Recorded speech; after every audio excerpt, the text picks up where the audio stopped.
Hi there, thank you for joining me today. I'm going to be working on this canvas project today, and I'm using a limited amount of paints, including burnt sienna, a warm grey, a sort of biscuit colour, and some blues and whites. And first of all, I'm going to just make some marks. These are charcoal pencils, so they're compressed, they act just like an ordinary pencil, but because they're charcoal, they sort of disappear if I want the lines to go. So making a sort of rough, almost a landscape idea, and just add another little line now with a light pencil. First thing I'm going to do is just put on some white, titanium white, and I've mixed a little bit of the warm grey with the Prussian blue, so I'm just spritz that, and then I'm going to use the catalyst tool, bit of a jolt there, I'm sorry, just to pull that colour around and add a little bit more colour. So it's very random, it's not controlled, and I can still use my brush to add on some more. You can see what a pretty colour it is, and then just still pulling, moving the paint about.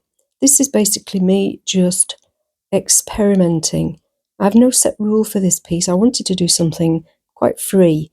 One of my wonderful subscribers has wanted to do a little bit more of sort of an abstract landscape, so I thought, well, I'll give this a try. That was at the back of my mind.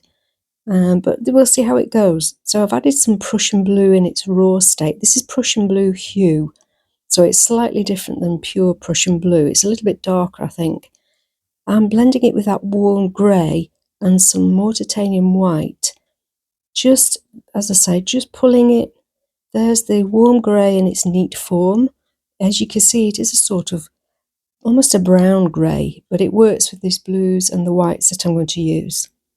So we'll spread it around a little bit, move it, we'll pull it down, and there's the mixture there of the warm grey with the blue. It's a lovely colour.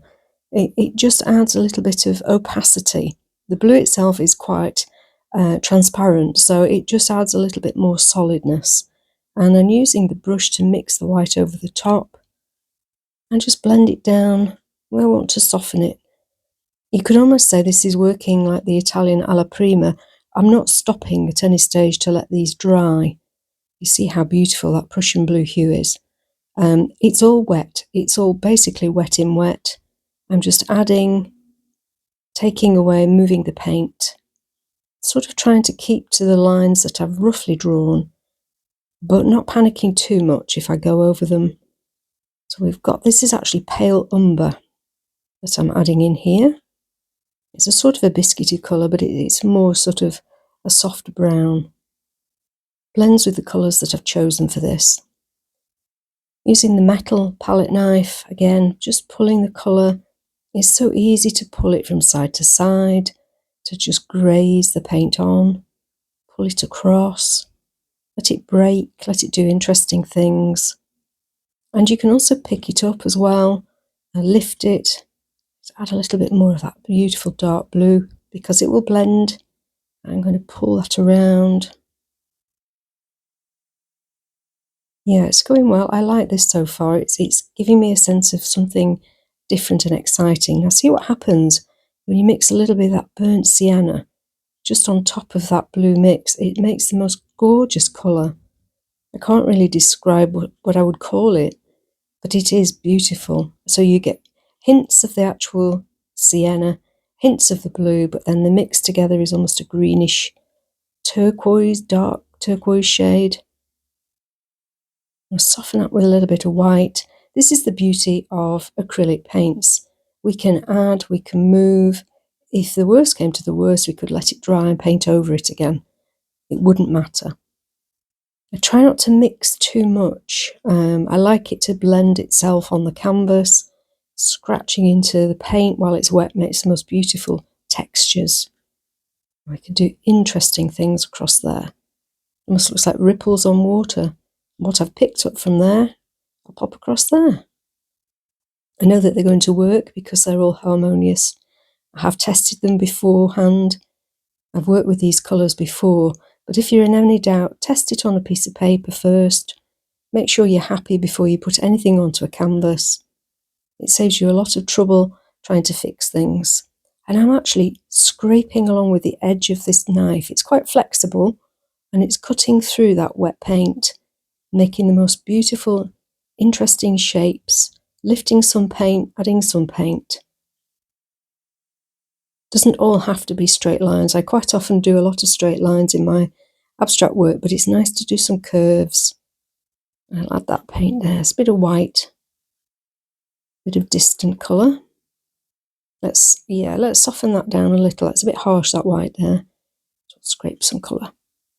Now this is the pale umber, so it is a sort of a biscuity shade, but it's quite nice and soft and warm. And with the colours that we've chosen, it's quite harmonious. Again, just softening that out. A little bit of white.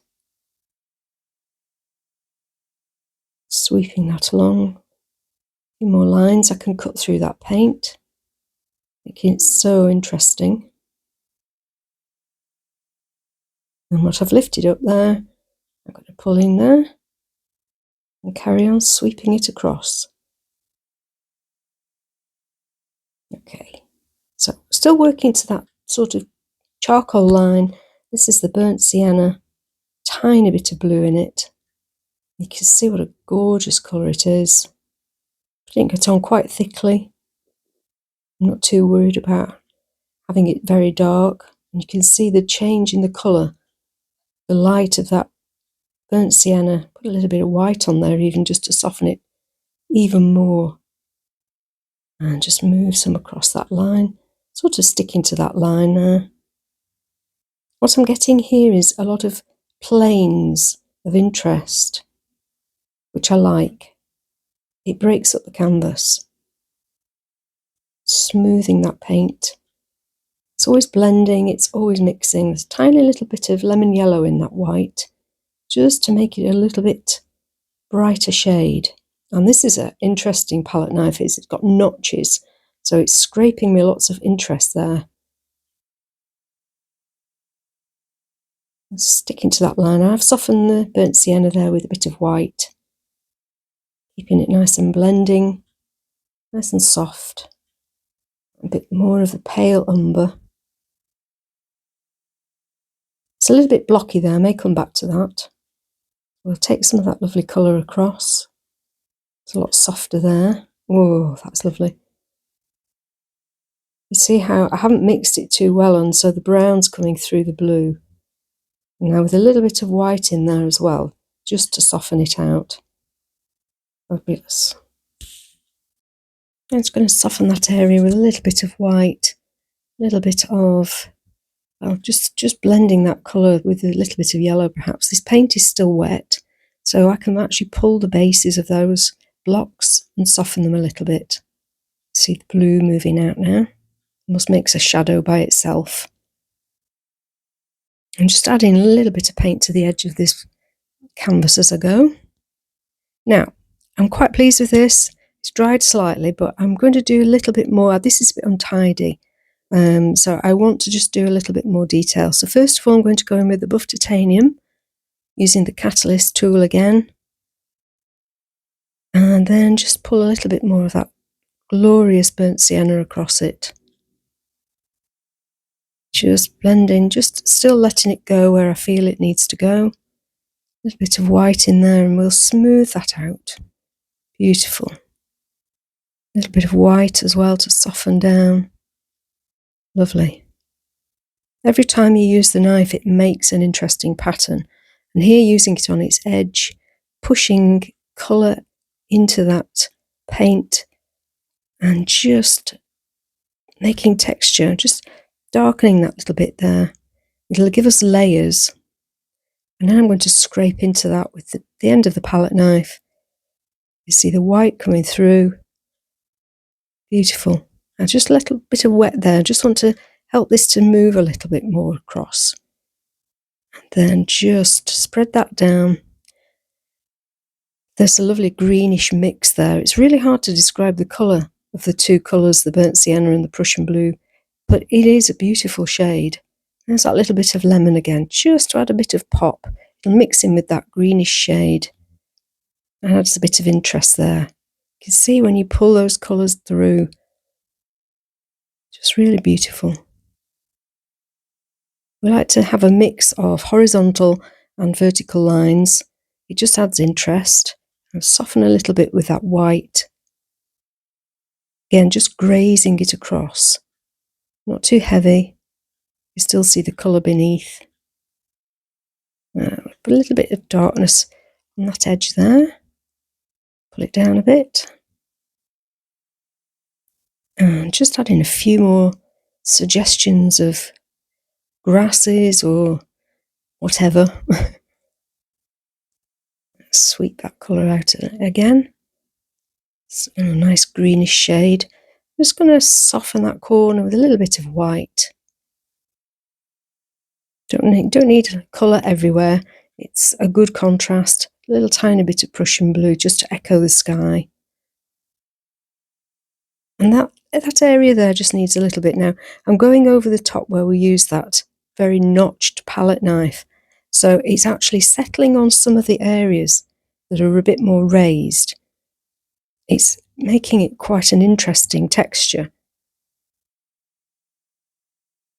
Let's just soften that down a little bit. That's the buff titanium. And now you can see as I'm going over with a bit more burnt sienna, you can see the gaps that have been left. That's from where the paint was removed by that serrated knife.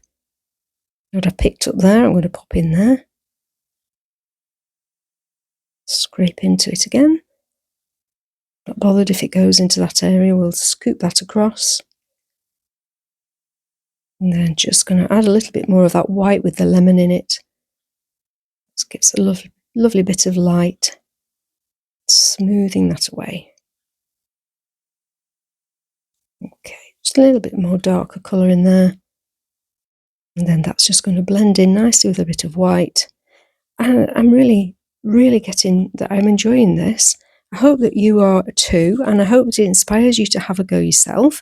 If you do, please let me know. This is what I've come up with. I've added a little bit more dark in some areas, but basically this is what you saw. So thank you so much for watching.